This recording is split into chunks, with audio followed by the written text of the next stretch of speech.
Hello students, welcome back to my YouTube channel. Now we'll see that Interval Java Unit 2 Chapter 3 Sessions. In this chapter we'll see that what are different sessions, life cycle of HTTP session and session tracking using Servlet API. So basically we'll see that Servlet life cycle, then methods of session tracking, that is cookies, URL rewriting, hidden form fields, as well as that HTTP sessions. And also we'll see that the program based on that HTTP sessions.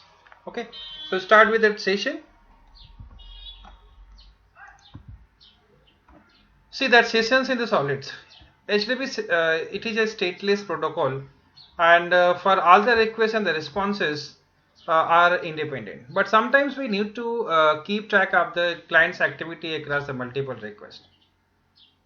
That is when user logs into your website, not matter how on which page or he visits after logging in, his credential will be with our server until he logs out.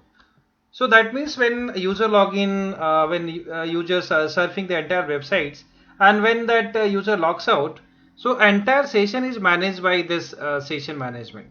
So it is managed by the session because it will manage all the information about the users. The basic concept behind session is whenever a user starts using our application, we can save a unique identification information about him in an object which is available throughout the application until it will destroy it. So when that user logs in, the session will be created using the session ID, and entire session is managed by that session management. So whenever a user wants to exit from the application, it will be destroyed, and the object of this information will also be destroyed. So this is about the sessions in Solid. Now you can see how the sessions works. Session is used to store everything what we can get from the client, from all the requests and the client makes. As you can see here that you have a client 1, client 2, and we can make a request to the Solid, right? So here that ID is 123, that request ID here 134. Okay, the request goes to Solid, when again that it will be managed by that wave container. You can see here. So now that wave container will allot that session ID for each and every client and each and every request. So here that session ID is, for example, that 123, and here the session ID is 134. Okay, so this is the process how the session is working, and that how it is managed, right? So it is managed by the wave container. Now the next see that what is the life cycle of HTTP session.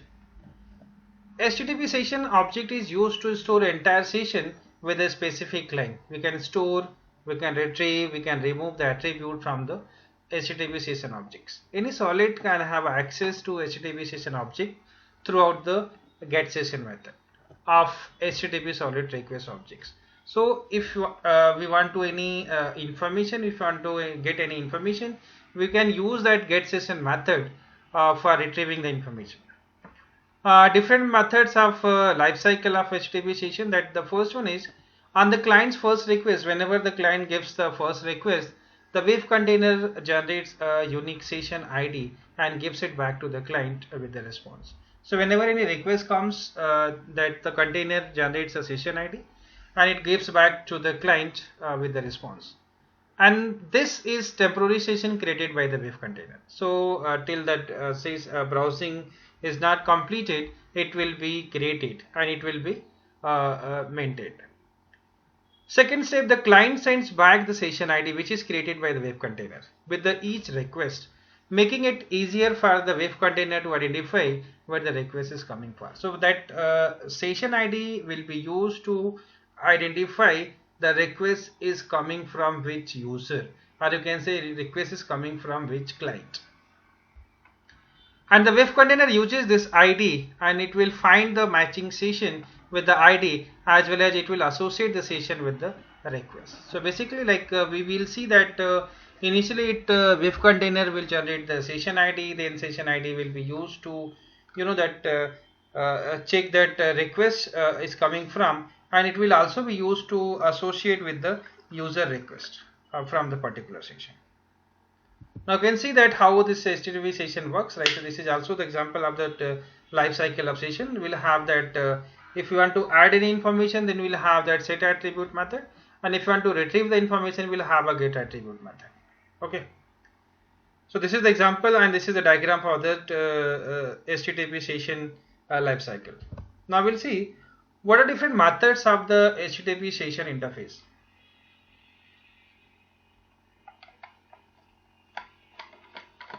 If we want to create any new session, as you can say that first of all we are creating the new session. So HTTP session, then session object equal to request.get session. So basically this get session method returns a session if the session already exists, and it will return the existing session, else create the new session. So we'll use the method that request.get session. If we are not creating the new session and if there is an existing session, so by default it will ask for the existing session.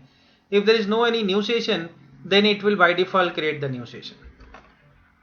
Second method that will have HTTP session, then object of the session equal to request.get session, but we are making it true. For example, if we want to create a new session, then true will always return the new session. Then the next one is getting a pre-existing session. For example, that HTTP session, then object equal to request.get session false. If you want to return back to the previous session, then we have to make it false. So get session will be false here, and if you want to go to the new session, then it will be that get session will always be true. And if you want to destroy the session, the method is that session.invalidate. Session.invalidate. This is for destroying the session. Now the next one, how the session management, right? So this is session management is a mechanism used by the web container to store session information for a particular user. There are 4 different techniques which are used for Servlet application for session management. So all the 4 techniques are: first one is cookie, second hidden form field, third one is URL rewriting, and the fourth one is HTTP session. So these are the 4 methods of session management: cookies, then hidden form field, then URL rewriting, as well as that session HTTP session. Okay. Then first we'll see that cookies. Cookies are a small piece of information that are sent in a response from the web server to the client, and cookies are the simplest technique used for storing the client state. Cookies are stored on the client's computer. They have a lifespan and are destroyed by the client browser at the end of the lifespan. So whenever we are sending the request, it will be processed, and after completing the request, it will be completed. Okay, and it will be destroyed. And also, if you know that if any request is not completed properly, okay, then if the browser is not working, then if it is not enabled, then it will not work, and if it is enabled, then only it will work. See the advantage and disadvantage of cookies. So advantage, first advantage is it is a simplest technique for maintaining the state. Then second method is cookies are maintained at the client side. Third one is that cookies information can be extracted from the client request by using get cookies method. So if we want to extract any information from the cookies, we'll apply the get cookies method. And if you want to add any information through the cookies, then we have to add the set cookies method. Now the disadvantage, the first disadvantage is it will not work if the cookies is disabled from the browser. So if you are hiding the cookies, but still if it is disabled from the browser, then it will not work. And the second disadvantage is only the textual information can be set in the cookies object. So these are the 2 disadvantages of the cookies. Now next thing that we have to see that URL rewriting for the session management. If the client has disabled cookies in the browser, then session management using cookies won't work. As we have seen, that is the disadvantage of the cookies. If the client has disabled the cookies in the browser, then session management using cookies will not work. In that case, we need the URL rewriting. It can work. It can used as a backup. URL rewriting will always work. URL rewriting, it will be used as a token it is added at the end of the URL. So token consists of name, value, and it will be separated by the equal sign. So as you can see here that this is a URL that, for example, that ABC, then question mark, then we'll have a parameter name, and then we'll have a parameter value. So again that ID is equal to so and so, and that user equal to so and so. So it is just like a link that for URL rewriting, and we have to click on the link, and then that the page will be processed on the another page. Advantage and disadvantage of URL rewriting. See that advantage here that it will always work whether cookies is disabled or not. Then the second one is extra form submission is not required on each page. So whenever we are using, because simply that we have to click on the link and then it will be forwarded to the another solid. Disadvantage, it will work only with the link. So we have if the link is not there, then we cannot work. It will not work. It can send only the textual information. This is another disadvantage. These are the two disadvantages. One, it works only with the link, and only the textual information can be sent. Third one is hidden form field for the session management. Hidden form field can also be used to store session information for the particular client. In case of hidden form field, a hidden field is used to store client state. In this case, user information is stored in that hidden field, value and retrieve from the another solid. So basically, if we talk about that hidden form field is nothing. It is that the text field that will be added to each page, and whenever we submit the page, it will be transferred to the another solid page by default. So this approach is better if we have to submit the form in all the pages and we don't want to depend on the browser. So as you know that it will not depending on the browser, it only depends on the hidden form field. So whenever you submit the page, by default the information will be transferred from one page to another page. Then advantage and disadvantage of hidden form field. So advantage, you can see here that it will always work whether the cookie is disabled or not. Then next one is inserting a simple HTML input field, because we need only one extra field to be added in the page. So simply we have to add one text field in the page. So it is very easy to maintain and implement. Disadvantages, it is maintained at the server side. So if any problem, if any information you want to extract, that you cannot get easily. Extra form submission is required on each page. Why? Because the text field is added on each page. So whenever we send the page, we need to submit the page every time. And the third is a disadvantage is only the textual information can be used. Only the textual information can be used. So these are the advantages and disadvantages of hidden form field. Now the fourth one is HTTP session management. So in this case, container creates a session ID for each user, and container uses this ID to identify the particular user, and the object of the HTTP session can be used to perform two tasks. So basically that it is binding the objects. So binding objects means, as already we have seen, for each and every that the user that the session ID will be created, through the session ID the entire process will be managed. Second one is view and manipulate the information about the session, such as the session identifier, creation time, as well as the last access time. So that the process can be done through that session management, right? So when user will that create the session ID, that session ID will be used to recognize the user as well as the request, and then it will also be used for managing the maintaining the session till the end of the user. So here you can see that the request then creates the unique session ID, then it will create the this request again, and then again creates a unique session ID. So that for each and every request, that session ID will be created separately. Advantage and disadvantage of session HTTP session. Here that advantage, it stores user states as well as data to all over the application. Stores every user data separately. Session is secure and transparent from user because session object is stored on the server. Disadvantage, performance overhead in case of large number of users. Because of the session, data is stored in server memory. So that is the disadvantage, right? So these are the advantage and disadvantage of the HTTP sessions. Now we'll see how that HTTP session can be managed. So we'll see that example where we are creating that one HTML page, two solid pages, and we'll use one XML page. So here we are using that index.html page will have a user ID, a username as well as password. In the second page, it will be validated, that is validate.java page. It will validate that, and also it will maintain the session. And welcome.java page will display the information which is maintained in that validate.java. And here that web.xml file will show you the servlet name as well as the mapping of the servlet.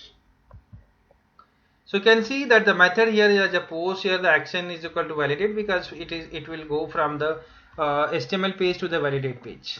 Then the first one is that we'll have one text field we are taking as a username. Then the second as a password, that is a password as a variable as a password, and we'll have that button as a submit. So this is the index.html page. Now we'll go to the validate page here. So we'll see that these are the two inputs. So first two lines here, that is string name as well as string pass here, the request.get parameter and request.get parameter.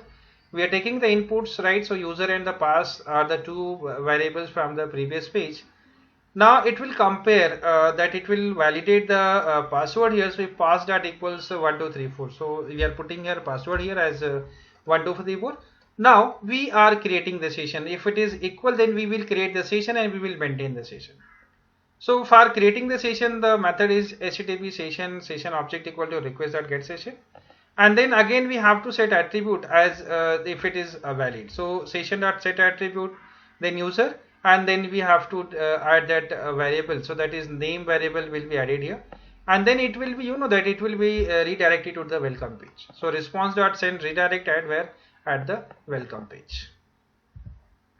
It goes to the welcome page, right? So here that we need to add the information here. So again we'll create the session for this particular page.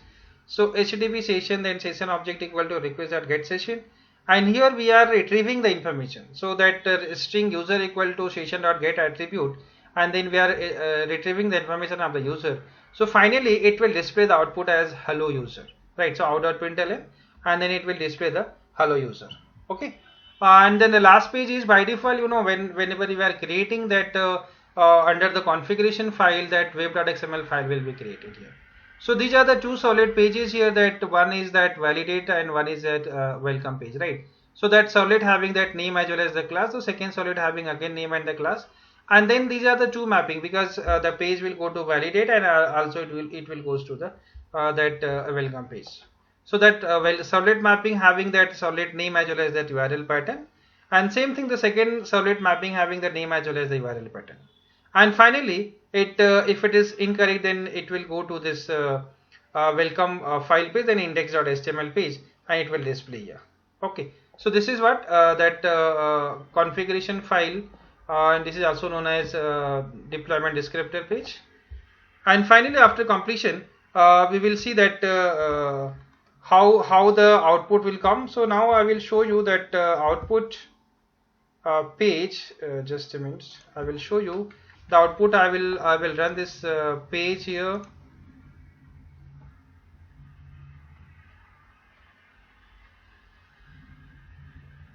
Okay, so we have taken that user as well as that password here. So I will take here username as Sandeep here.